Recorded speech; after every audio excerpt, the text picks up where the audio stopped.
apa kedudukan syar'u man qablana. Jadi apa kedudukan syariat sebelum kita? Apakah syariat mereka itu syar'un lana atau laisa syar'an lana, atau bukan syariat kita, ya. Nah, memang ada yang berpendapat bahwa syar'u man qablana itulah syar'un lana, menjadi syariat kecuali yang dihapus gitu. Tapi sebagian yang lain mengatakan syar'u man qablana laisa syar'an lana. Jadi secara otomatis syariat sebelum kita ini bukan syariat kita, ya. Dan kaidah yang kedua ini sebenarnya lebih kuat. Karena apa? Karena ini didasarkan dengan firman Allah SWT surah Al-Maidah ayat ke-48. Di dalam ayat tersebut jelas Allah SWT memberikan penegasan bahwa Allah telah menasakh kitab-kitab sebelumnya. Wa anzalna ilaikal kitaba bil haqqi musaddiqan lima baina yadayhi minal kitab wa muhaiminan 'alaihi. Bahkum bainahum bima anzalallah. Jadi dalam ayat itu Allah SWT memberitakan wa anzalna ilaikal kitaba bil haqqi. Jadi kami turunkan kepada kamu Alkitab bil haqqi, dengan membawa kebenaran. Lalu kemudian disebutkan dua fungsi kitab yang Allah turunkan kepada Rasulullah SAW, yakni Al-Quran ini. Yang pertama, musaddiqal lima baina yadayhi minal kitab. Jadi disebutkan musaddiqan, dia membenarkan, yakni betul-betul ada tentang kitab-kitab yang diturunkan sebelumnya. Jadi kalau Alkitab yang pertama, wa anzalna ilaikal kitab, maka yang dimaksud dengan Alkitab itu adalah Al-Quran. Sedangkan lima baina yadayhi minal kitab, Alkitab yang kedua adalah kitab-kitab sebelum Al-Quran.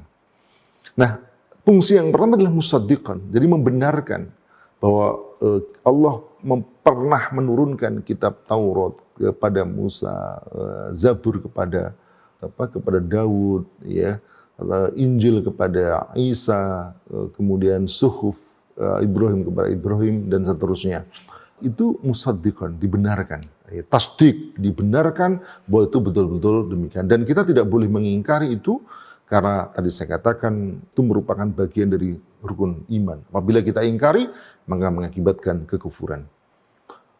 Dan yang kedua, ayat ini menyebutkan wa muhaiminan 'alaihi. Nah, muhaiminan 'alaihi. Muhaimin ini artinya adalah menguasai, musaitiron, menguasai, ya. Dan makna menguasai itu adalah nasikhun 'alaihi. Jadi menasah.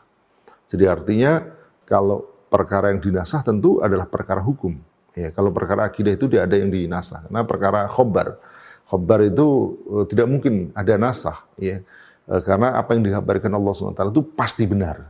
Tetapi kalau hukum itu artinya perintah dan larangan, bisa saja Allah SWT memerintahkan sesuatu, lalu kemudian Allah SWT membatalkan sesuatu itu. Ya, itu haknya Allah SWT. Ya, contoh misalnya yang kemarin kita bahas tentang Nabi Ibrahim alaihissalam. Allah perintahkan awalnya untuk menyembelih putranya.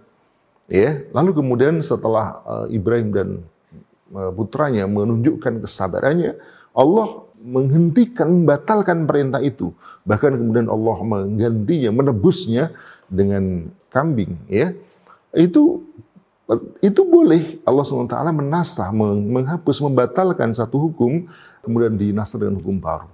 Ya, sebagaimana juga Allah SWT perintahkan kepada Rasulullah SAW untuk menghadap ke Baitul Maqdis dalam salatnya. Lalu kemudian Allah SWT membatalkan hukum itu dan kemudian memerintahkan untuk menghadap ke Baitullah Ka'bah itu. Nah, maka keberadaan Al-Quran ini wa muhaiminan 'alaihi ini adalah membatalkan hukum-hukumnya, menghapus hukum-hukum dari syariat yang terdahulu. Oleh karena itu, maka kata Allah misalnya kita dalam soal kurban misalnya, kemarin ini bukan kemudian kita melaksanakan syariat Nabi Ibrahim, tetapi kita melaksanakan syariat Rasulullah sallallahu alaihi wasallam.